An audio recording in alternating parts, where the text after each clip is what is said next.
Hi, I'm Harold Munro, editor-in-chief at the Vancouver Sun, joined by Katie DeRosa, our legislative bureau reporter in Victoria. Hi, Katie. Morning, Harold. Lots to talk about again. A busy Monday.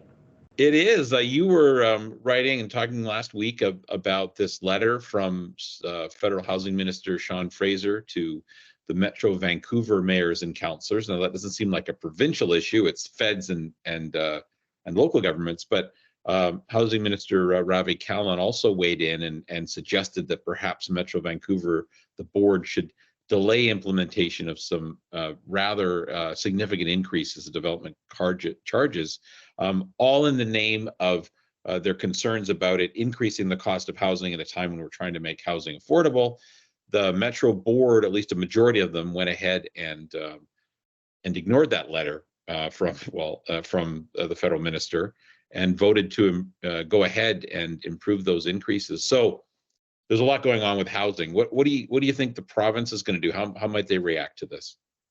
Well, I mean, last week before the vote happened, I asked Minister Kahlon how he reacts, what his position was on the development fees, and he basically said he was trying to act as sort of a go-between between Minister Fraser and the mayors. The mayors, again, as you said, voted anyways to hike the fees by almost triple. Obviously, various fees amounts depending on what the project is, but developers had said, well, we are going to have to pass that price on to whoever buys a unit in a condo or whoever buys that home. And so therefore they're saying it's going to make housing more expensive. So, and also Minister Fraser in his letter last week to the mayors was reminding them that they have that the federal government has billions of dollars in housing accelerator funding. That's, funding for municipalities to fund new housing projects. So he kind of made it sound like that could be in jeopardy, and the mayors still voted to increase the development fees. So obviously this dispute is going to carry on because we'll have to see if Surrey and Burnaby were actually set to get that housing accelerator funding several weeks ago, and that announcement was canceled by Minister Fraser once he realized the plan around the development fees. So it really seems like a stalemate when they voted exactly for what the minister was asking them to hold off on. But again, the mayor's position is that growth must pay for growth, and that there's billions of dollars over the next coming decades that is needed to pay for sewage and other infrastructure projects. And they don't think it's fair to put those fees onto existing homeowners by way of property taxes. So they're saying, well, the developers are going to have to cough up, and the developers are going to say, well, we're going to pass that on to people who want to buy property. So definitely no easy fix here. And basically who pays the I asked that to Minister Kahlon, and he said the federal government needs to cough up more money. So again, Sean Fraser is the Minister of Housing and Infrastructure, so he has the power to loosen those purse strings, but will he? We'll have to see.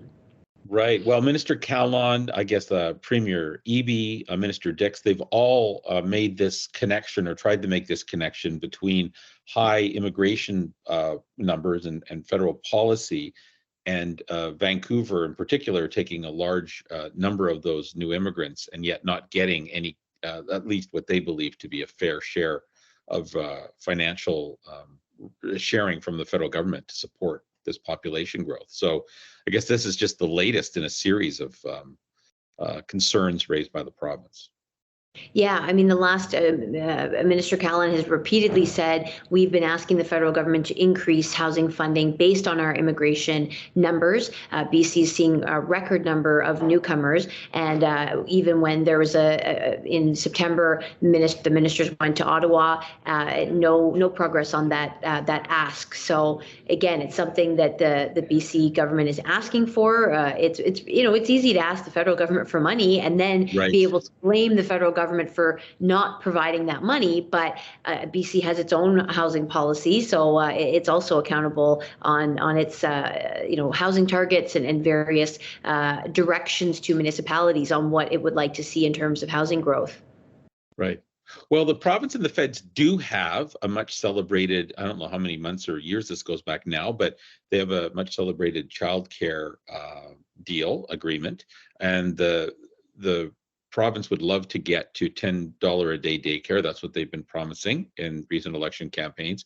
But you wrote last week, based on a new report, that depending on where you live, the cost for parents can be quite different. Yeah, and I think also what was quite interesting from the report from the Canadian Centre for Policy Alternatives is that BC, which was first out the gate to bring out $10 a day daycare in some areas, only select daycares. The number's now 13,000 spots that have $10 a day, but that's just over 10% of all the spots. So it's not universal. And so in that regards, BC is actually falling behind other provinces. Like Newfoundland and Nunavut, who have brought out universal $10 a day daycare. So we have this system where some parents are paying $10 a day, some parents are paying closer to $20 a day. But for example, the report found in Richmond, the daycare fees are still quite high, and parents are paying about $900 a month, which is about double what a parent would pay if they're paying $20. Why is that, Katie? Why would it be so different from place to place? So what the report said is basically one of the big factors is the number of for-profit daycares versus nonprofit. So perhaps the nonprofit daycares might be disproportionately selected by the government for the $10 a day pilot sites, or the the for-profits. We have seen some daycares introduce new fees on top of so they might be charging parents $20 a day with the government subsidies, but then they've introduced new fees for food and for late pickup. So daycare operators have sort of been creative in the way that they introduce new fees. So the report didn't map out specifically how many daycares there are that are for profit, but that could be a factor as to why Richmond is more expensive. And another example, for example, Vancouver has a higher proportion of $10 a day spots. So that obviously brings its median price down. Oh, interesting. Okay. Those additional fees, is that something the province anticipated when they announced the subsidy? I think so. For example, childcare critic Corinne Kirkpatrick from BC United had said that daycare operators are not even making ends meet. They've got inflation, they've got rising costs, and the government's subsidy program requires them to cap their fees, and they can only increase fees by 3% a year. And so this is what Corinne Kirkpatrick has said this is basically the 3% is not enough to allow them to keep up with costs, and so they're forced to find other ways to pay their staff. Actually, just today, Minister of State for Childcare Grace Lohr announced a $2 an hour wage top-up that brings early childhood educators to $6 an hour total that's funded by the government. And so that's an effort to address some of the concerns from childcare operators who say they can't pay their staff enough and that the fee caps are really kneecapping them and limiting some of their flexibility. So there has been concerns with the government program, and perhaps this wage increase is a small attempt to address that. Who's eligible for that wage increase? Is it all daycares?